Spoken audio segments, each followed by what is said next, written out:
आओ सुनाऊं कहानी। लाइक शेयर सब्सक्राइब कमेंट करना ना भूलें। आप देख रहे हैं बेताबी तेरे इश्क की भाग 11। भाग 11 शुरू करने से पहले आप सभी का दिल से आभार दोस्तों। आपका साथ हमारे लिए बहुत मायने रखता है। चलिए चलते हैं फिर कहानी के अंदर। तुझे उनका प्रेम चाहिए या दया की भीख? लोग दया करते हैं तो सहानुभूति देते हैं, प्रेम नहीं। और भाभी ने तुझे ये कहा कि दुर्घटना शादी का आधार नहीं हो सकती, लेकिन उन्होंने इनकार तो नहीं किया है। युवराज कुछ कुछ समझा, लेकिन पूरी बात उसे अभी भी समझ नहीं आ रही थी। संजय, क्या तुम हंसना बंद करोगे और साफ साफ कहोगे कि कहना क्या चाहते हो? संजय चुप हुआ और युवराज के कंधे पर हाथ रखकर कहा, पंडित बे, केवल शास्त्रों के ज्ञान और धर्म की राह पर चलकर स्त्रियों का दिल नहीं जीता जा सकता। और क्योंकि तुम भाभी से विवाह के इच्छुक हो तो तुम्हें भाभी के दिल में जगह बनानी होगी। कैसे? ओहो मेरे भोले पंडित, इन सब कार्यों में समय लगता है। आजकल लड़के लड़कियां पहले डेटिंग करते हैं, उसके बाद प्रेम, उसके बाद विवाह। युवराज के चेहरे पर ऐसे भाव थे मानो संजय किसी ऐसी भाषा में अपनी बात कह रहा हो जो उसे आती ही ना हो। मुझे तुम्हारी कोई बात समझ नहीं आ रही संजू। क्यों, क्या मैं फ्रेंच में कह रहा हूँ? संजय ने नाराज़ होते हुए कहा, मुझे इस वक्त क्या करना चाहिए? तुझे भाभी से माफ़ी मांगनी चाहिए। क्या? परंतु क्यों? तुझे भाभी से बात करनी है या नहीं? करनी है तो सबसे पहले माफ़ी मांग, और अगर भाभी माफ़ कर देती है तो भूल कर ये भी अब विवाह की बात मत करना। तो कौन सी बात करूं? संजय ने अपना सर पीट लिया। अरे मेरे भोले पंडित, इसमें बहुत धैर्य की आवश्यकता है तुझे। संजू, मुझ में बहुत धैर्य और संयम है, ये बात तुम अच्छी तरह से जानते हो। मैं जानता हूँ, किंतु भाभी नहीं जानती। पहले ही मुलाकात में तूने विवाह का प्रस्ताव रख दिया। इस हिसाब से तू बहुत बेसब्र इंसान बन गया है भाभी के समक्ष। मेरे भोले पंडित, पहले भाभी से मेल जोल बढ़ा। जब भाभी तुम्हारे साथ सहज हो जाए तो सोचना कि पहली सीढ़ी पार कर ली है तूने। उसके बाद भाभी का भरोसा जीतने की कोशिश कर, इससे तो दूसरी सीढ़ी पार कर लेगा। फिर धीरे धीरे भाभी को तेरी संगत अच्छी लगने लगेगी तो तीसरी सीढ़ी। ऐसे कितनी सीढ़ियाँ चढ़नी होंगी मुझे? असंख्य, अनगिनत। क्योंकि हमें नहीं पता कि भाभी कौन सी सीढ़ी पर खड़ी हैं। और सबसे ज़रूरी बात क्या? कुछ बोले बिना अपने आचरण से उनके हृदय में अपने लिए प्रेम उत्पन्न करने का प्रयास कर। लेकिन लेकिन लेकिन बहुत हो गया। अब मैं इससे आगे कुछ नहीं जानता। अपनी बुद्धि का उपयोग कर। भाभी जितनी भी देर तेरे पास रहें, सहज रहें, खुश रहें। तू अपने आचरण और व्यवहार से एक दिन उनके हृदय में स्थान अवश्य पा सकेगा। युवराज का दिमाग अब शांत था। संजय ने युवराज की पीठ थपथपाई और निकल गया। श्री सोने की कोशिश में थी, तभी उसके फ़ोन पर एक मैसेज आया। श्री ने फ़ोन उठाकर देखा, युवराज का मैसेज था। मैंने आज बहुत ही मूर्खतापूर्ण व्यवहार किया, इसके लिए मैं हृदय से आपसे क्षमा चाहता हूँ। मैं आजीवन आपकी ही प्रतीक्षा में रहूँगा, लेकिन दोबारा कभी आपको ऐसे असुविधाजनक परिस्थिति में नहीं डालूँगा। आशा करता हूँ आप क्षमा कर देंगी। शुभ रात्रि। श्री ने मैसेज पढ़कर फ़ोन रख दिया, लेकिन उसके दिल में कई घंटों से जो कश्मकश चल रही थी, कहीं ना कहीं वो शांत पड़ चुकी थी। क्योंकि श्री के दिल का एक कोना भी यही चाहता था कि युवराज थोड़ा समय दे, ताकि वो युवराज के प्रति अपनी भावनाओं को ठीक से समझ पाए। युवराज का भी यही हाल था। अपने दिल की बात कहकर श्री से माफ़ी मांगने के बाद उसे बेहद हल्का महसूस हो रहा था। आज उसे इश्क की पहली शर्त पता चली थी, और वो था सब्र। उसके इश्क की बेताबी उसे कहाँ ले आई थी, लेकिन इश्क में सब्र भी बहुत ज़रूरी होता है। ये बात संजय ने कही, लेकिन युवराज को अब समझ में आई थी। दिन बीतने लगे थे। श्री अपने काम में डूब गई थी। युवराज ने फिर कभी उसे कॉल या मैसेज नहीं किया।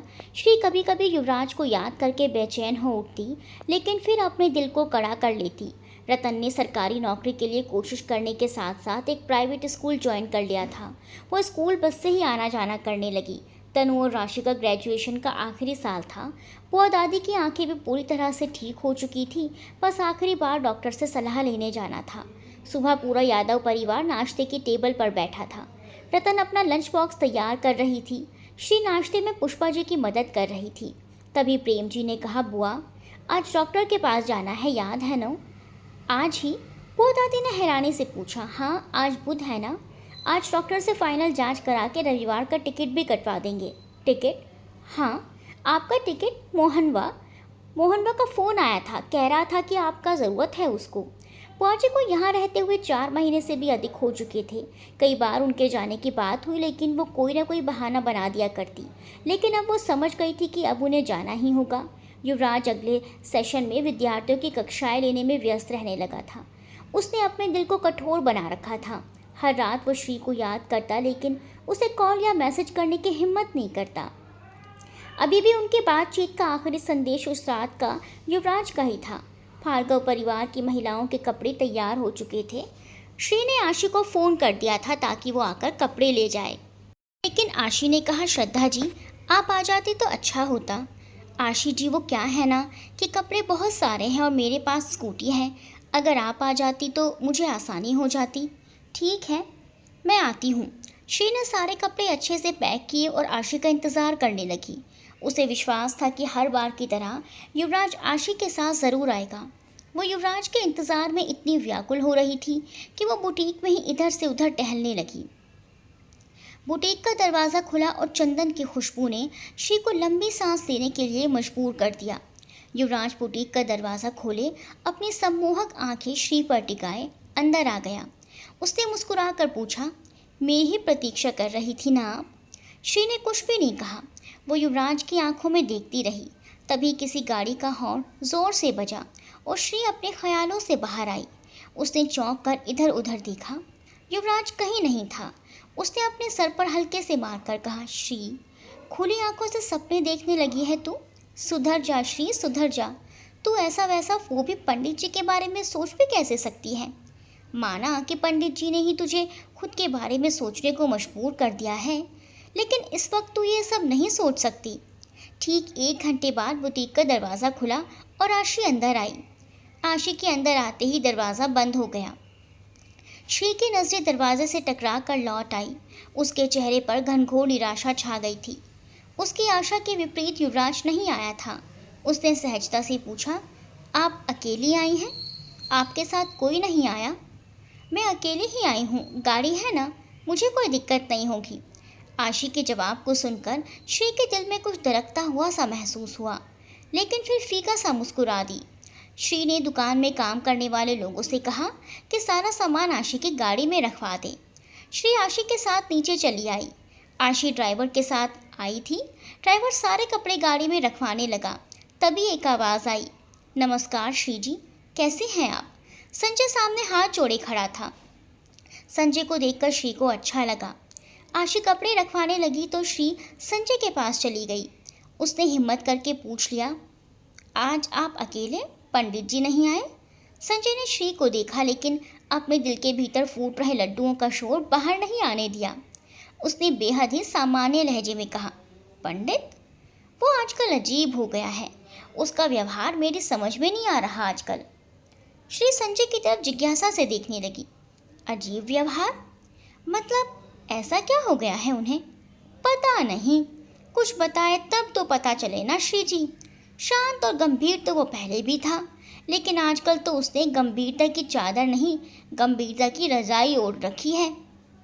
उसके भीतर क्या चल रहा है कुछ पता ही नहीं चलता आजकल। सुबह आंखें लाल हुई होती हैं, ऐसा लगता है मानो सारी रात रोया हो या तो सोया ना हो। कुछ भी पूछो तो जवाब नहीं देता। कभी खाना खाता है, कभी बिना खाए ही उठ जाता है। हर समय महाविद्यालय में या तो पुस्तकालय में ही बैठा रहता है। संजय की बातें सुनकर श्री मन ही मन व्याकुल हो गई थी। उसके चेहरे पर बेचैनी साफ झलकने लगी थी। संजय श्री का चेहरा देख रहा था। उसे समझ आ चुका था कि उसका तीर निशाने पर जा लगा है। संजय उसकी अब और कोई मदद नहीं कर सकता था। सारा सामान गाड़ी में रखा जा चुका था। आशी ने कहा, ओके श्री जी, सारा सामान रख लिया। जी, कोई भी प्रॉब्लम हो तो आप मुझे कॉल कर सकती हैं, श्री ने आशी से कहा। संजय ने भी हाथ जोड़कर कहा, धन्यवाद श्री जी, बाद में मिलते हैं। श्री ने भी हाथ जोड़ लिया और आशी की गाड़ी चली गई। कुछ देर वहीं खड़ी रही और फिर भारे कदमों से सीढ़ियां चढ़ती हुई बुटीक के भीतर चली गई। दोपहर के काम काज निपटाकर पुष्पा जी अपने कमरे में आराम कर रही थी। आज तनु समय से पहले घर आ गई थी। उसके हाथ में एक पैकेट था। वो बुआ दादी के पास आकर बोली, बुआ दादी देखिए मैं आपके लिए क्या लाई हूँ। बुआ जी उत्साहित होकर बैठ गई। हमरे खातिर का लाई हो? आपने बताया था ना कि काजू कतली आपको बहुत पसंद है, देखिए मैं ले आई। जुग जुग जियो बिटिया, तुमको कितना याद रहता है, हमको बहुत अच्छा लगा। हाँ तो खाइए ना। लेकिन तुम्हारा माँ को अच्छा नहीं लगेगा, झूठी उदासी के साथ उन्होंने कहा। अरे मम्मी कुछ नहीं बोलेंगी, खाइए तो। लेकिन तुमको डांट खाना पड़ जाएगा। ले जाओ, तुम लोग ही खा लेना। अरे हम सब तो खाते ही रहते हैं, लेकिन आप तो चली जाएंगी ना, फिर कैसे खाएंगी? बात तो ठीक है तुम्हारा, लेकिन दुल्हन को कौन समझाएगा? दोनों की बातें अभी चल ही रही थी कि पुष्पा जी कमरे से बाहर आ गई। तनु को देखकर बोली, तुम इतना जल्दी काहे आ गई जी? राशि कहाँ है? मम्मी आज मेरा मन नहीं हो रहा था क्लास अटेंड करने का, इसीलिए मैं जल्दी चली आई। काहे जी, तबीयत ठीक है का नहीं? हाँ मम्मी, अपना टिफ़िन खाई हो कि नहीं? ओहो मम्मी, कितने सवाल करती हो आप। आज जल्दी आ गई तो क्या हुआ, कोई पहाड़ थोड़ी ना टूटा है, तनु ने खींचते हुए कहा। पुष्पा जी एक पल को हैरान रह गई, लेकिन फिर उन्होंने सहजता से कहा, ठीक है, जाओ फ्रेश हो लो, खाना निकाल देते हैं। पुष्पा जी किचन में चली गई, लेकिन उन्हें तनु के भीतर आए बदलाव नजर आने लगे थे। वो खाने की प्लेट लेकर बाहर आई तो उन्होंने बुआ जी को काजू कतली खाते हुए देखा। वो खाने की प्लेट टेबल पर रखकर बोली, आई दादा, ये मिठाई कहाँ से आया? अब बुआ जी आप काहे मिठाई खा रही हैं? कल डॉक्टर के पास जाना है, जांच कराना है, शुगर वुगर बढ़ गया तो दिक्कत हो जाएगा। बुआ जी ने तनु की तरफ देखा, बोहें उठा दी। तनु ने कहा, ओहो मम्मी, इतना रोका टोकी ठीक नहीं है, एक दिन खाने से कुछ नहीं होगा। अच्छा तो इतना खाने की ज़रूरत नहीं है, एक खाइए, बाकी रहने दीजिए। इतना कहकर पुष्पा जी ने वो पैकेट उठा लिया और किचन में रख दिया। तनु को ये बात बिल्कुल भी अच्छी नहीं लगी। बुआ जी को एक और मौका मिल गया था। रात काफ़ी हो चुकी थी, लेकिन श्री की आंखों से नींद कोसों दूर थी। उसके मन में संजय की वही बातें बार बार आ रही थी। क्या सच में पंडित जी ने मेरे इनकार को इतनी गंभीरता से ले लिया है? लेकिन इतनी जल्दी हार मान लेना भी तो सही नहीं है। श्री को कहीं ना कहीं अपने फैसले पर अफसोस होने लगा था। वो सोच रही थी कि मुझे ऐसे साफ साफ इनकार नहीं करना चाहिए था, मुझे अपनी बात अच्छी तरह से उन्हें समझानी चाहिए थी, समय मांगना चाहिए था।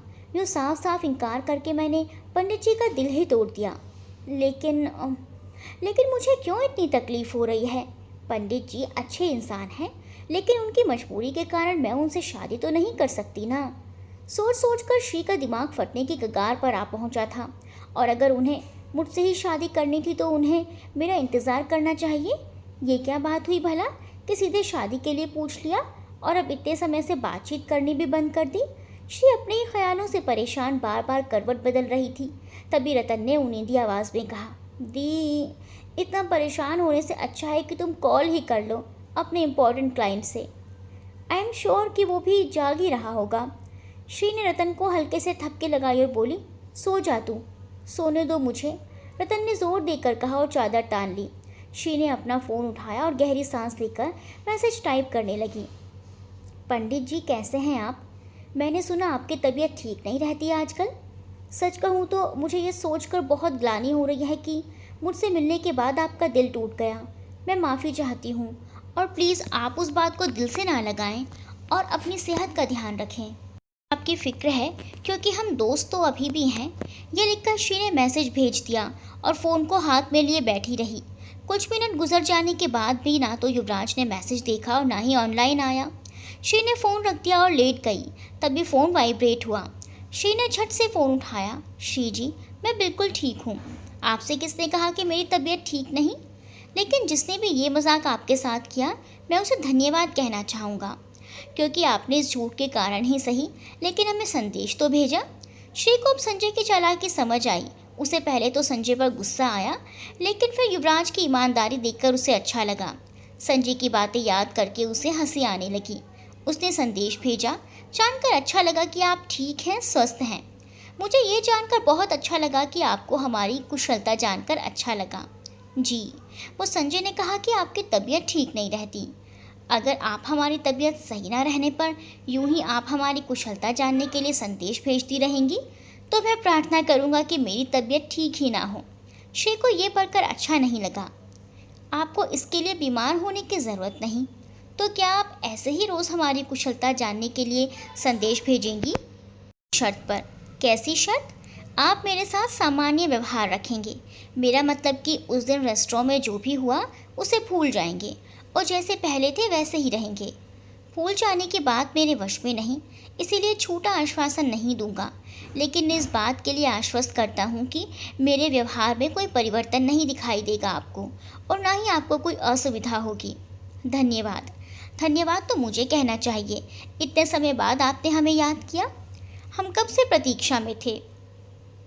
तो आपने कॉल क्यों नहीं किया? मुझे लगा आपको अच्छा नहीं लगेगा। आपने हमारे संदेश का जवाब भी नहीं दिया था। ऐसे ही बातें चलती रही और आज युवराज और श्री के बीच की औपचारिकताएं कम होने लगी। बुआ जी के जाने का दिन आ गया था। पुष्पा जी ने उनके लिए ढेर सारे तोहफे खरीदे थे, वही उन्हें दिखा रही थी। ये देखिए बुआ जी, ये साड़ी पहन के जाइएगा, एकदम बढ़िया सूती का लिए हैं। गर्मी का दिन है नो, तो इसमें आराम रहेगा। एक सिल्क का साड़ी रखे हैं, आपके पसंद आएगा। ये आपका पोतवा बहू के लिए किटुली, सिंदूर, चूड़ियाँ, बाकी श्रृंगार का सामान एक औरत लोग का पर्स है। आई मिठाई है आपका पोता पोती लोग के लिए। आई आपका पसंद का काजू बर्फी हम ये दे रहे हैं, लेकिन आप ज़्यादा मत खाइएगा। साथ में पुष्पा जी ने पैसों का एक लिफाफा भी दिया। आई रास्ता में कोनो दिक्कत ना हो उसके खातिर। बुआ जी सारे तोहफे देखकर भीतर से बहुत खुश हो रही थी, लेकिन उनके चेहरे पर ऐसे भाव रखे थे मानो उन्हें कुछ पसंद ही नहीं आ रहा हो। पास ही बैठू तनु उठकर बुआ जी के पास आकर बोली, आपको ये गिफ्ट पसंद नहीं आए बुआ दादी? अरे पसंद नापसंद का है, अब मुंह खोल के थोड़ी मांगा जाता है। जितना मिल गया उतना ही लेना पड़ेगा ना। अरे ऐसे कैसे? अगर आपको नहीं पसंद तो मैं दूसरी ला देती हूँ ना। अरे ना ना बिटिया, इसका कोई ज़रूरत नहीं है। पुष्पा जी चुपचाप अंदर चली गई। बुआ जी ने मौका देखकर अपने आंचल का एक ओर अपने दांतों में दबा लिया और सिसके भरते हुए कहने लगी, अच्छा बिटिया, अब हम तो जा रहे हैं, लेकिन तुम अपना अश्रद्धा का ध्यान रखना। श्रद्धा तनी बुड़बक है, लेकिन तुम तो होशियार हो ना। अपना हक के लिए आवाज़ उठाना पड़ता है, और जिसका माँ बाप नहीं होता उसका कोई नहीं होता, लेकिन भगवान होता है। जिंदा रहेंगे तो आएंगे फिर। देखते हैं श्रद्धा का ब्याह कब ले होता है कि नहीं होता है। उसको समझाना तनी कि आँख बंद करके ना रही। तनी अपना खातिर सोचे। तनु ने कोई जवाब नहीं दिया। वो बुआ जी से लिपट गई। बुआ दादी आप बहुत अच्छी हैं, मैं आपसे मिलने आऊँगी। तभी पुष्पा जी बाहर निकल आई तो दोनों खामोश हो गई। जून की उमस भरी गर्मी सबका हाल बेहाल किए हुए थी। श्री अपने बुटीक के कुछ सामान लेने मार्केट जाने वाली थी। शाम हो चुकी थी, लेकिन उसका जाना ज़रूरी था। उसने प्रेम जी से कहा, पापा मैं मार्केट जा रही हूँ, आप बुटीक की चाबियाँ लेते जाना। लेकिन बिटिया अकेली कैसे जाओगी? चले जाऊँगी पापा।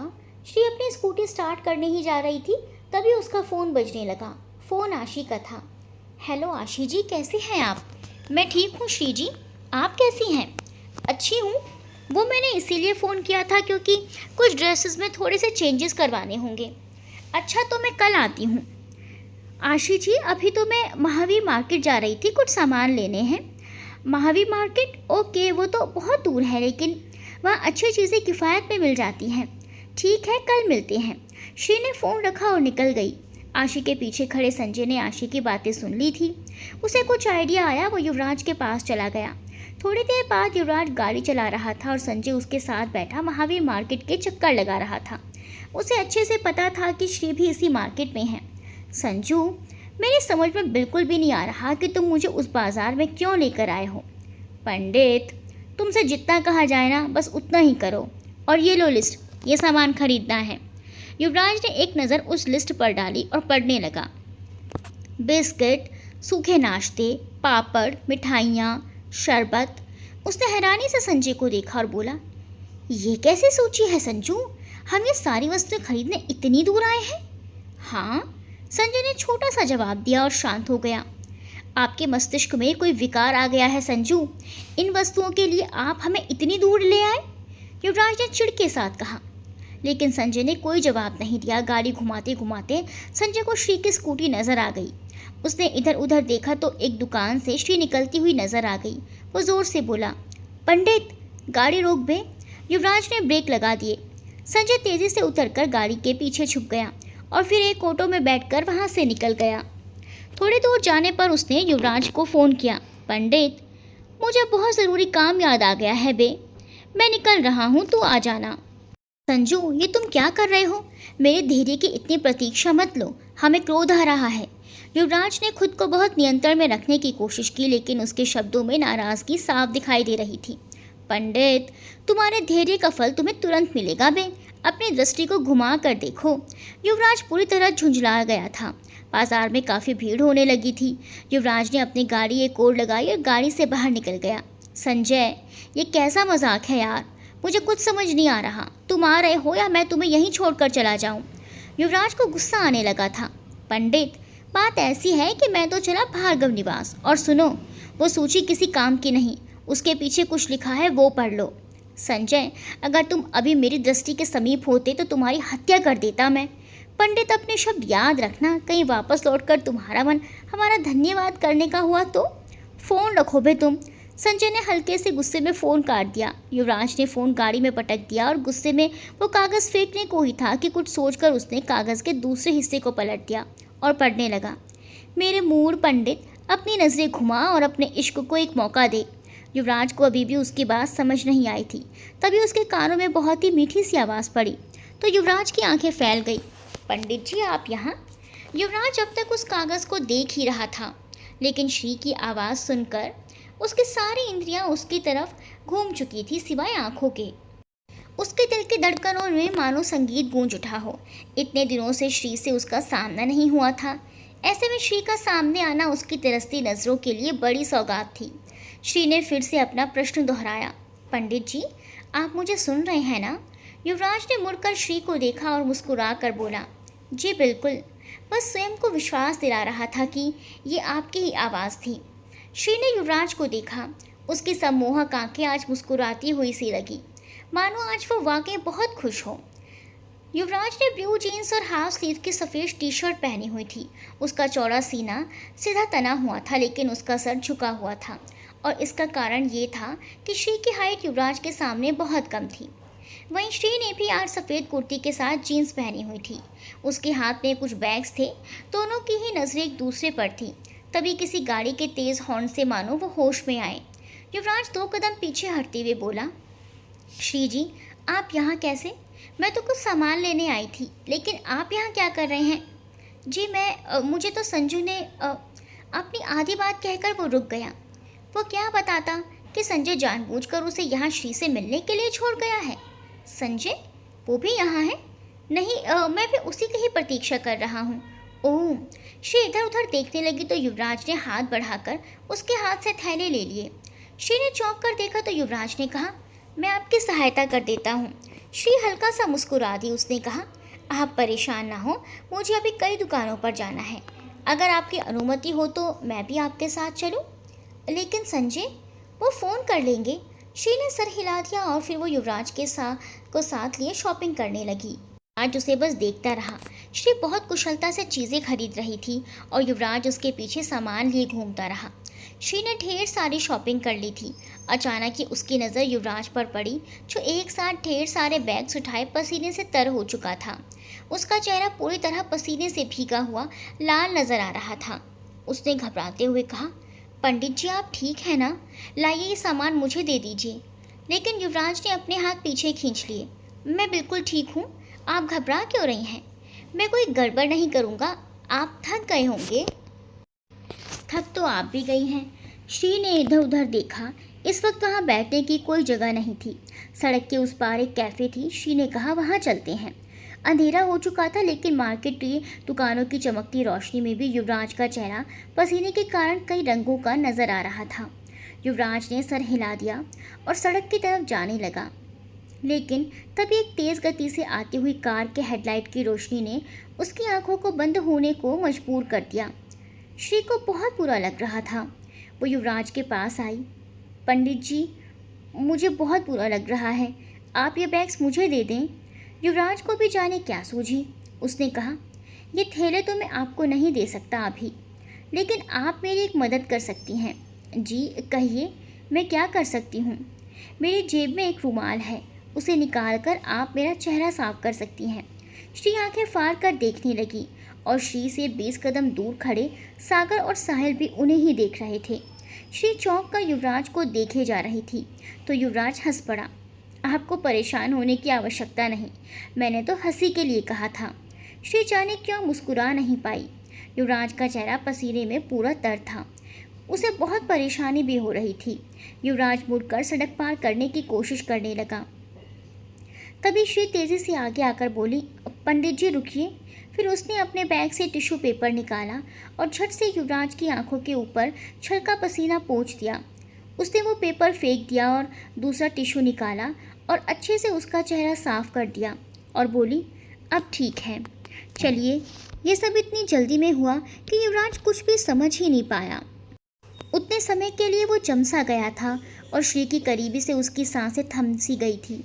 श्री सड़क पार कर चली गई और जब उसने मुड़कर देखा तो युवराज वहीं उसी जगह पर सुन्न खड़ा था। श्री ने आवाज़ लगाई, पंडित जी। युवराज के कानों में मानो मंदिर की घंटी की आवाज़ ज़ोर से सुनाई दी हो। उसने चौंक कर श्री को देखा जो सड़क पार कर चुकी थी। युवराज ने हड़बड़ा कर सिर हिलाया और फिर सड़क पार की। श्री युवराज के साथ ही भीतर चली गई। कैफ़े के एक टेबल पर दोनों बैठे। टेबल पर पानी की बोतल रखी हुई थी। युवराज ने एक ही सांस में सारी बोतल गटक ली। श्री ने वेटर को बुलाया और 2 जूस मंगवा लिए। पंडित जी आप ठीक हैं? जी बिल्कुल, आप साथ हैं तो मैं हमेशा ठीक हूँ। श्री चुप हो गई। युवराज ने कहा, आप महिलाओं के बैग में हर आवश्यक सामग्री पाई जाती है। किसी भी परिस्थिति का हल आप महिलाओं के पास मिल जाता है। इस बात को लेकर अक्सर हमारा मजाक बनाया जाता है। आप पहले हैं जिन्होंने ये समझा है कि हम ज़रूरी सामान लेकर चलते हैं। मुझे इसमें कोई संदेह नहीं है श्री जी। श्री मुस्कुरा दी। उसने कोई जवाब नहीं दिया। उसने सवाल कर लिया, संजय अब तक नहीं आए?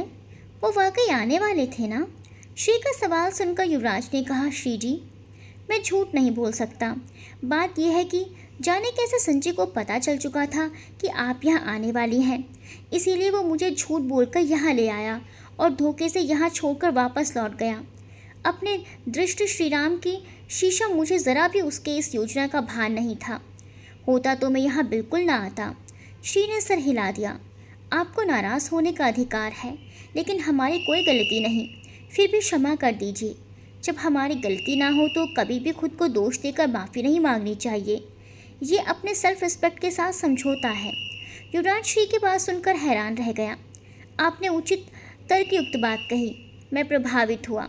मैंने आपको प्रभावित करने के लिए नहीं कही पंडित जी। मैं तो पहले से ही प्रभावित हूँ। हाँ, लेकिन प्रतिदिन और ज़्यादा प्रभावित हो रहा हूँ।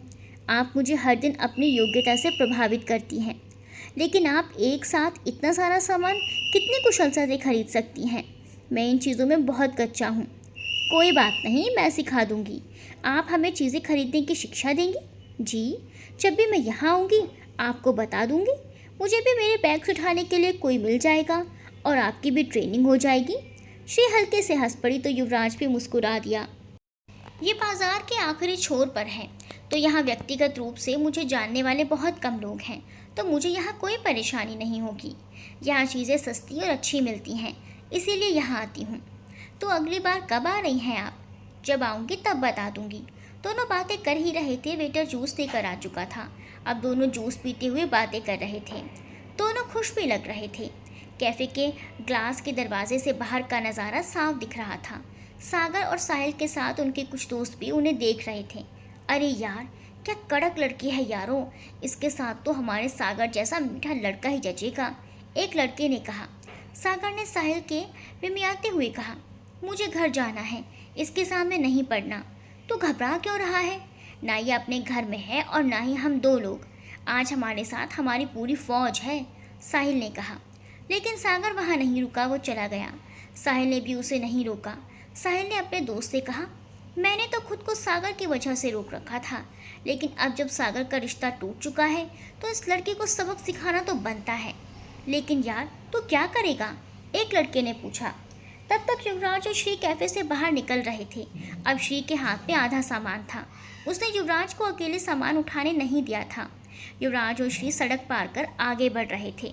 तभी साहिल ने अपने लफंगे दोस्तों के साथ श्री का रास्ता रोक लिया। अरे मैडम, कहो तो हम भी मदद कर दें आपकी, बेशर्मी से साहिल ने कहा। श्री इतने सारे लड़कों को देखकर एक पल के लिए चौंक गई, लेकिन फिर उसने उन्हें नज़रअंदाज करके आगे बढ़ना ही सही समझा। लेकिन ढीठ की तरह साहिल ने फिर उसका रास्ता रोक लिया और बोला, अरे अकेले कहाँ चल दी मैडम, हम सबको भी साथ ले लो, जैसे इस भाई साहब को लिया है। साहिल ने ढिठाई से कहा और युवराज की तरफ देखकर बेशर्मी से मुस्कुरा दिया। श्री ने दांत पीसते हुए कहा, रास्ते से हट जाओ वरना अच्छा नहीं होगा। साहिल को जैसे कोई फर्क ही ना पड़ा हो, उसने कहा, तो इस लड़के के लिए तुमने वो रिश्ता मना कर दिया था, इसके साथ चक्कर चलाकर मेरे भोले भाले दोस्त की बेइज्जती की। अच्छा हुआ कि ये रिश्ता नहीं हुआ, वरना तुम जैसी लड़कियां होती ही ऐसी हैं, आज इसके साथ तो कल। साहिल अपनी बात पूरी कर पाता उसके पहले एक जोर का पंच सीधा उसके मुंह पर आ लगा। उसके जबड़े हिल गए और वो जमीन पर गिर पड़ा। सामने श्री आंखें फाड़े युवराज को देख रही थी, जिसके हाथों का सामान सड़क पर पड़ा था और मुट्ठियां भींची हुई थी। श्री के मुंह से हल्के से निकला, पंडित जी, मुझे हिंसा से ज़्यादा लगाव नहीं है, किंतु कभी कभी ये आवश्यक हो जाता है। जब इस तरह के व्यक्ति शब्दों से आप पर प्रहार करें तो आपके लिए इनके ऊपर शास्त्रों का प्रहार आवश्यक हो जाता है, क्योंकि आप इनकी तरह घटिया शब्द नहीं कह सकते। युवराज श्री से इतना कहकर साहिल की तरफ घूमकर बोला, इसे चेतावनी समझिए, श्री जी के आसपास भी दिखाई दिए तो परिणाम घातक होगा। चलिए श्री जी। युवराज ने श्री को आगे चलने का इशारा किया तो वो घबराई हुई सी श्री उसके साथ चल दी। युवराज भी पीछे पीछे चलने लगा। साहिल के दोस्तों ने उसको उठने में मदद की। साहिल को बहुत बेइज्जती महसूस हुई। वो युवराज के पीछे पड़ा। युवराज ने आगे बढ़कर अपनी गाड़ी का दरवाज़ा खोला और श्री को बैठने का इशारा किया, लेकिन तभी साहिल ने पीछे से आकर युवराज को कंधे से पकड़कर पीछे खींचना चाहा। युवराज तभी दाएं हट गया और साहिल का सिर गाड़ी के दरवाजे से जा लगा। साहिल ने गुस्से में आकर फिर से युवराज पर हमला करना चाहा, तो युवराज ने उसका हाथ पकड़कर बुरी तरह मरोड़ कर उसके पीठ से लगा दिया और बेहद धैर्यपूर्वक कहा। पीठ पीछे से वार करने पर भी कई बार मुंह की खानी पड़ती है। साहिल दर्द से बिलबिला रहा था। तभी उसके साथी भी उसकी सहायता के लिए आगे बढ़ाए। श्री ने अपना सामान तब तक गाड़ी में रखा और अपना दुपट्टा कमर में बांध लिया। तब तक एक ने आकर युवराज पर वार करना चाहा, लेकिन श्री ने युवराज की पीठ पर अपने दोनों हाथों से धक्का दे दिया। युवराज दूसरी तरफ हो गया और श्री ने गुस्से में अपनी टांग उस लड़के के टांगों के बीच पूरी ताकत से दे मारी। वो लड़का जमीन पर गिर पड़ा। वहाँ भीड़ इकट्ठी होने लगी। सभी आंखें फाड़ कर हैरानी से श्री को देखने लगे। युवराज भी आंखें फाड़े खड़ा रहा। युवराज की पकड़ से साहिल दूर हटा और फिर वो श्री की तरफ बढ़ा, लेकिन युवराज ने पीछे से उसकी कॉलर पकड़कर पीछे खींच लिया और नीचे गिरा दिया। तभी भीड़ में से निकलकर एक आदमी सामने आकर बोला, सड़क पर लड़कियों को परेशान करता है, इसे तो पुलिस के हवाले कर देना चाहिए। तभी दूसरे ने कहा, पुलिस आने से पहले इन्हें हम सब मिलकर सबक सिखा देते हैं। भीड़ में लोगों का गुस्सा देखकर साहिल और उसके दोस्तों की घिघी बन गई। आवेश में आकर उन सब ने भरे बाजार में युवराज और श्री के साथ बदतमीजी तो कर दी, लेकिन उन्हें ये पता नहीं था कि उन पर यह दांव उल्टा पड़ जाएगा। साहिल और उसके साथी कुछ सोच पाते उससे पहले ही लोगों ने 2-4 हाथ उन्हें लगा दिए। भीड़ उग्र होने लगी थी और साहिल और उसके दोस्तों को घेर लिया था। अगर समय पर भीड़ को रोका ना जाता तो साहिल और उसके दोस्तों का बुरा हाल हो जाता। भीड़ ने उन लड़कों को घेर कर पीटना शुरू कर दिया था। इससे पहले कि कुछ ज़्यादा बुरा हो, युवराज ने भीड़ को रोकते हुए कहा, सज्जनों, इतना सबक इनके लिए काफ़ी है। मुझे विश्वास है कि आज के बाद ये किसी भी महिला के साथ दुर्व्यवहार नहीं करेंगे। और उसके दोस्तों की अकल ठिकाने आ चुकी थी। वो सभी श्री के से हाथ जोड़कर माफ़ी मांगने लगे। श्री युवराज के पीछे जाकर खड़ी हो गई। साहिल ने युवराज से कहा, हम आगे से कभी इनके रास्ते में नहीं आएंगे, हमें जाने दो। युवराज ने उसके सीने पर हाथ रखकर पीछे करते हुए कहा, अब आपने हमें या श्री जी को चोट पहुंचाने का प्रयास किया तो उसके बाद जो भी होगा उसके उत्तरदायी आप स्वयं होंगे। साहिल ने कहा, श्री ने हमारे दोस्त का प्रपोजल ठुकरा दिया, हमारी बेइज्जती की और यहाँ वो तुम्हारे साथ घूम रही है। युवराज ने श्री को देखा जो दूसरी तरफ खड़ी थी। युवराज को राहत महसूस हुई क्योंकि श्री का रिश्ता नहीं हुआ। उसे बेहद शांति मिली। उसने मुस्कुराते हुए कहा, किसी लड़की के ऊपर दबाव डालकर किसी रिश्ते के लिए उसकी स्वीकृति लेना ये अपराध है मित्र। तुम इस अपराध को करने से बच गए हो। तुम्हें श्री जी का कृतज्ञ होना चाहिए। क्या होना चाहिए? साहिल ने अजीब सा मुंह बनाकर कहा, कृतज्ञ, ग्रेटफुल, आभारी। युवराज ने कहा तो साहिल के चेहरे के भाव नरम पड़ गए। युवराज ने उसको समझाते हुए कहा, किसी भी स्त्री के चरित्र पर आरोप लगाना बहुत सरल है, किंतु उसे स्त्री के गुणों को जानकर उसकी सहायता करना बेहद कठिन कार्य है। श्री जी ने आपके मित्र से विवाह करने से मना कर दिया तो वो आपकी दृष्टि में चरित्रहीन हो गई। ये बेहद तर्कहीन और तुच्छ विचार है। अगर आज के बाद आपने या आपके किसी भी मित्र ने श्री जी को परेशान करने की कोशिश की तो हमें वैधानिक सहायता लेनी पड़ेगी। किसकी सहायता? साहिल के चेहरे पर फिर अजीब से भाव थे। कानून, पुलिस, उन्हें बुलाना पड़ेगा, युवराज ने जवाब दिया। हाँ तो हिंदी में बोलो ना, साहिल ने चिढ़कर कहा। तो युवराज ने सर हिला दिया और श्री को हंसी आ गई। युवराज ने भीड़ में सभी को समझा बुझा दिया तो साहिल और उसके दोस्तों की सांस में सांस आई। साहिल माफ़ी मांगते हुए वहाँ से चला गया। उनके जाने के बाद श्री और युवराज एक दूसरे के सामने खड़े थे। क्या मैं आपको घर छोड़ दूँ? जी, मैं चली जाऊँगी। मैं जानता हूँ कि आप अपनी सुरक्षा कर सकती हैं, लेकिन ये सारा सामान कैसे ले जाएंगी आप? श्री मुस्कुरा दी। अभी बताती हूँ।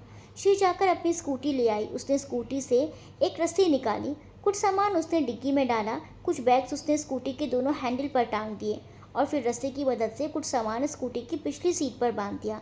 युवराज हैरानी से बस श्री की हरकतें देखता रहा। श्री ने सारा काम निपटाया और बोली, ऐसे ले जाऊंगी। युवराज अभी श्री के साथ और वक्त बिताना चाहता था, लेकिन अभी अभी सड़क पर बहुत हंगामा हो चुका था, इसलिए यहाँ रुकना भी सही नहीं था। पंडित जी, थैंक यू, आज आपने बहुत मदद की। इसकी आवश्यकता नहीं श्री जी, शायद ये सब इसीलिए हुआ क्योंकि मैं आपके साथ था। युवराज ने फीकी मुस्कान के साथ कहा। दूसरों की गलतियों का बोझ खुद उठाना समझदारी नहीं है। जो हुआ उसमें आपकी गलती नहीं थी और मुझे ये बिल्कुल अच्छा नहीं लगेगा कि आप खुद को गलत समझे। श्री के ऐसा कहते ही युवराज के चेहरे पर मुस्कान चली आई। मैं ये गलती दोबारा नहीं करूँगा। श्री भी मुस्कुरा दी। आपके साथ बिताया वक्त बहुत अच्छा था, अब चलती हूँ। युवराज कुछ कह नहीं पाया और श्री ने स्कूटी स्टार्ट कर दी। श्री ने युवराज की तरफ देखकर हल्का सा सर झुकाया और स्कूटी आगे बढ़ा दी। युवराज कुछ पल वहीं खड़ा रहा और फिर उसने भी अपनी कार श्री के स्कूटी के पीछे लगा दी। उसने श्री से एक निश्चित दूरी बनाए रखी थी। वो दादी लौट गई थी, लेकिन एक चिंगारी तनु के दिल में छोड़ गई थी। उस चिंगारी की भनक अभी किसी को भी नहीं थी। यादव परिवार की जिंदगी अब आगे बढ़ने लगी थी।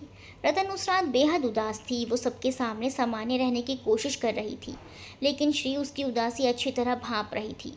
पुष्पा जी ने टोका भी, रतन, क्या बात है जी, आज तुम बड़ी मुरझाई हुई लग रही हो। तबीयत ठीक है ना तुम्हारा? हाँ मम्मी, तबीयत ठीक है, बस थक गई हूँ।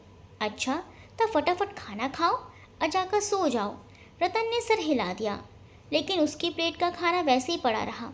मम्मी, आज भूख नहीं है, मैं सोने जा रही हूँ। रतन ये कहकर उठने लगी, तभी प्रेम जी ने कहा, भूख काहे न, भूखे नहीं सोते बेटा, इधर आओ। आज हम अपना बेटी को अपना हाथ से खिलाएंगे, वैसे भी बहुत दिन हो गया।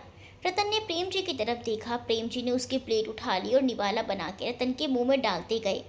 रतन चुपचाप खाना खाती रही। राशि ने मुंह बनाकर कहा, रतन दी को आज पापा के हाथों से खाना था, इसीलिए सारा नाटक था। रतन ने आज राशि को कोई जवाब नहीं दिया, जो उसके स्वभाव के विपरीत था। प्रेम जी ने कहा, आओ भाई, तुमको भी खिला देते हैं। श्री भी बोल पड़ी, और मुझे भी। पुष्पा जी हंसते हुए बोली, तब तनु कहाँ अपना हाथ से खाएगी? आज चारों पापा का हाथ से ही खा लो भाई। प्रेम जी पुष्पा जी की तरफ देखकर बोले, मलकाइन, तुम कहो तो तुमको भी खिला दें अपना हाथ से।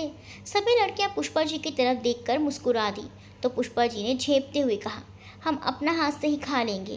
प्रेम जी सभी बेटियों को अपने हाथों से निवाला खिलाते रहे। रतन के चेहरे की उदासी थोड़ी कम हो गई थी।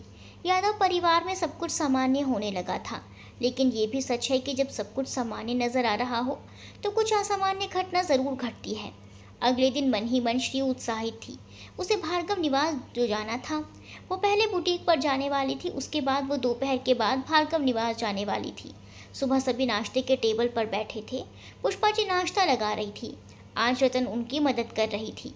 रतन ने सबकी प्लेटों में पराठे रखे और तनु के पास जाकर पराठों का कैसरोल रख दिया। उसने तनु के प्लेट में पराठे नहीं डाले। श्री ने ये सब देखा। उसने रतन का हाथ पकड़कर अपने पास बिठा लिया। रतन, तुम बैठो, मैं मम्मी की मदद कर देती हूँ। रतन चुपचाप बैठ गई। श्री ने उसकी प्लेट लगाई और फिर तनु की भी प्लेट लगा दी। सभी नाश्ता करने लगे। रतन गुमसुम थी, लेकिन वो अपना नाश्ता चुपचाप खत्म करने में लगी हुई थी। एक दो बार रतन ने तनु की तरफ देखा जो उसे ही देख रही थी, लेकिन रतन फिर सर झुकाकर खाने लगती। ऐसा लग रहा था जैसे रतन और तनु के बीच कोई शीत युद्ध चल रहा हो। श्री ने पूछ ही लिया, रतन, तनु, क्या बात है? तुम दोनों के बीच कुछ हुआ है क्या? रतन ने तनु की तरफ देखा लेकिन खामोश रही। श्री ने तनु की तरफ देखा और कठोर आवाज में पूछा, तनु, तुमने रतन से कुछ कहा है? तनु ने लापरवाही से कहा, मैंने रतन दी से कुछ नहीं कहा, लेकिन उन्होंने खुद कुछ सुना हो तो मुझे नहीं पता। ये किस तरह से बात कर रही हो तुम, तनु? श्री ने नाराज होते हुए कहा, मुझे देर हो रही है दी, मैं जा रही हूँ। तनु उठकर जाने लगी। अरे लेकिन राशि, श्री अपनी बात पूरी करती उसके पहले तनु ने कहा, राशि खुद आ सकती है दी। तनु के व्यवहार से सभी हैरान रह गए। अब सबकी नजरें रतन की तरफ थम चुकी थी। प्रेम जी ने पूछा, रतन, क्या हुआ है बेटा? तनु आज ऐसा काहे बोल रही थी? रतन अचानक से सिसकने लगी और पुष्पा जी के से गले लगकर फूट फूट कर रो पड़ी। उसे रोता हुआ देखकर सभी घबरा गए। जी अपनी कुर्सी छोड़कर रतन के पास आकर उसके सर पर हाथ फेरने लगे। अरे क्या हो गया? ऐसे काहे रो रही हो बेटा? प्रेम जी बहुत परेशान हो गए थे। श्री भी पूछने लगी, रतन, रतन प्लीज़ बोलो बाबू, क्या हुआ है? लेकिन रतन कोई जवाब नहीं दे पा रही थी। पुष्पा जी रतन को चुप कराने का प्रयास कर रही थी, लेकिन वो चुप ही नहीं हो रही थी। काफ़ी देर बाद जब रतन चुप हुई तो श्री ने उसे पानी पिलाया और बोली, रतन, तू रो क्यों रही है? क्या हुआ है? रतन जितनी मजबूत थी उतनी ही भावुक भी। वो बड़ी बड़ी बातें हैंडल कर सकती थी, लेकिन अक्सर छोटी छोटी बातें ज़्यादा घाव देती हैं। शायद ऐसा ही कुछ उसके साथ हुआ था। पुष्पा जी ने पुचकारते हुए कहा तो रतन ने सिसकते हुए कहना शुरू किया, मम्मी, मेरी और तनु की हमेशा एक अलग ही बॉन्डिंग रही है। हमारी पसंद और आदतें भी मिलती जुलती रही हैं। कितनी बार मैंने लोगों के मुंह से सुना है कि राशि से ज़्यादा मैं तनु की बहन लगती हूँ। मैंने हमेशा तनु को बहुत प्यार किया है, उतना ही जितना श्रुति मुझसे करती हैं। लेकिन आपको पता है तनु ने मुझसे क्या कहा? श्री बोली, क्या कहा उसने? दी, उसने मुझसे कहा कि मैं उसकी सगी बहन नहीं हूँ, इसीलिए मैं उसे ज्ञान ना दूँ। रतन की बात सुनकर सभी के पैरों तले ज़मीन खिसक चुकी थी। पुष्पा जी हैरान थी। इतने सालों में उन्होंने चारों बेटियों को बहुत लगन से पाला था। उन चारों में उन्होंने कभी कोई फ़र्क ही नहीं किया था, बल्कि उन्होंने राशि और रतन से ज़्यादा प्यार श्री और तनु को दिया था। इतने सालों में पहली बार उनके 3 संस्कारों पर उंगली उठ रही थी। पुष्पा जी को बहुत ही ठेस पहुंची थी। दुख तो प्रेम जी को भी हुआ, लेकिन उन्होंने इस बात को ज़्यादा तूल ना देते हुए हल्के से हंसते हुए कहा, ये बात के लिए रो रही है पागल?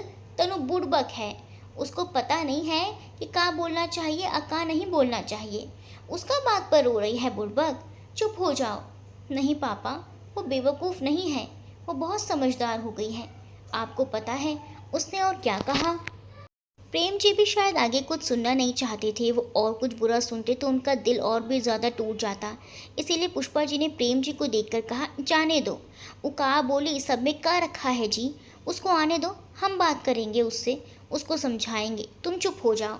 नहीं मम्मी, आप उससे कुछ मत कहिएगा, नहीं तो उसे लगेगा मैंने चुगली की। रतन ने खुद को शांत करते हुए कहा, अच्छा बाबा, नहीं कहेंगे कुछ, लेकिन तुम तो हमारी रानी बेटी हो, पहले तुम तो रोना बंद करो। पुष्पा जी ने रतन की पीठ सहलाते हुए कहा।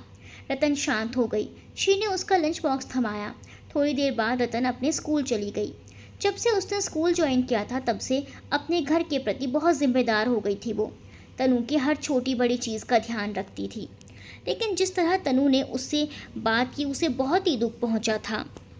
रतन के जाने के बाद श्री प्रेम और पुष्पा जी को बहुत समझाती रही, पापा मम्मी आप लोग चिंता मत करिए, मैं तनु को समझाऊंगी, वो रतन से माफ़ी भी मांग लेगी। पुष्पा जी ने भरे गले से कहा, भगवान करे कि ये बात तनु ने बस नाराज़गी में कही हो। यदि कोनो बात हुआ तब बहुत दिक्कत हो जाएगी। कुछ नहीं होगा मम्मी, मैं हूँ ना, श्री ने ढांढस बंधाते हुए कहा। ना बाबू, तनु का मन में ये बात आया है तो इसका मतलब ज़रूर कोई बात है। वो एक बार बोलती है तो बार बार भी बोल सकती है। हम बहुत मेहनत से अपना घर संवारे हैं, इसमें दरार आया तो बहुत दुख होगा हमको। मम्मी इतना क्यों सोच रही हैं आप? अगर तनु के मन में कोई बात है या तनु कोई गलती कर रही है तो हम सब हैं ना, उसके कान पकड़कर सही रास्ता दिखाने के लिए, उसे भटकने के लिए तो छोड़ नहीं देंगे ना आप, उसे सही रास्ते पर ज़रूर लेकर आएंगे। श्री ने समझा बुझाकर उन्हें शांत तो कर दिया, लेकिन स्वयं श्री तनु के व्यवहार से बहुत आहत थी। उसने प्रेम जी से कहा, पापा आप अभी घर पर रुकिए, मैं दुकान और बुटीक दोनों संभाल लूँगी। आप दोपहर में आ जाइएगा, मुझे दोपहर के बाद कहीं जाना है, अभी मम्मी के पास रुकिए। प्रेम जी ने भी सर हिला दिया। श्री भी स्कूटी से निकल गई, लेकिन श्री के दिल में वो बात नहीं निकल पाई थी। श्री दोपहर के बाद भार्गव निवास पहुंची। इस वक्त केवल महिलाएं ही थी घर में। श्री आशी से मिली और उसके कपड़ों में जो भी दिक्कत आ रही थी वो देखने लगी। तभी संजय वहां आया और श्री को देखकर चौंकने का नाटक करते हुए कहा, अरे श्री जी आप। श्री ने हल्के से मुस्कुरा कर सर हिला दिया। कैसी हैं आप? आपको देखकर बहुत खुशी हुई। श्री मुस्कुराकर अपना काम करने लगी। आशी ने संजय से कहा, संजू भैया आपको कुछ काम था क्या? हाँ, मैंने सोचा कि श्री जी जब यहाँ आई ही हैं तो क्यों ना मैं भी अपनी नाप दे दूँ। आखिर मेरे भी कपड़े इन्हें ही तो बनाने हैं। कुछ और नहीं सूझा तो संजय ने जो मन में आया वो कह दिया। आशी मुस्कुराकर बोली, हाँ हाँ क्यों नहीं। आशी बोली, श्री जी सभी महिलाओं के कपड़े लगभग बन ही गए हैं, मुझे लगता है कि अब आपको पुरुषों के कपड़ों पर भी काम शुरू कर देना चाहिए। जी सही कह रही हैं आशी जी, मैं कुछ सैंपल और डिज़ाइंस भी साथ लेकर आई हूँ। अगर अभी घर में पुरुष सदस्य हैं तो उनसे मिल भी लूँगी। आशी आधे घंटे में सभी घर पर आ जाएंगे, तब तक आप हमें दिखाइए। श्री भार्गव परिवार की महिलाओं को डिज़ाइंस दिखाने लगी। सावित्री भार्गव ने अपने पति सत्य प्रकाश भार्गव के लिए डिज़ाइन पसंद कर लिए। वहीं शालिनी भार्गव और अलका भार्गव ने भी अपने अपने पतियों के लिए डिज़ाइंस चुन लिए थे। अब बस युवराज के लिए चुनाव करना बाकी था। आशी और मिशा उसके लिए डिज़ाइंस देख रही थी, लेकिन कोई एक तय नहीं कर पा रही थी। तभी संजय ने कहा, पंडित स्वयं ही अपने लिए डिज़ाइंस चुन लेंगे, आप बहनें कष्ट ना करें। तभी युवराज अंदर आया। पधार चुके हैं हमारे पंडित जी। अब आगे वाले भाग में देखेंगे दोस्तों क्या डिज़ाइंस चुनते हैं, कितने चुनते हैं और किस तरह से चुनते हैं। तो बने रहिए साथ बेताबी तेरे इश्क की में।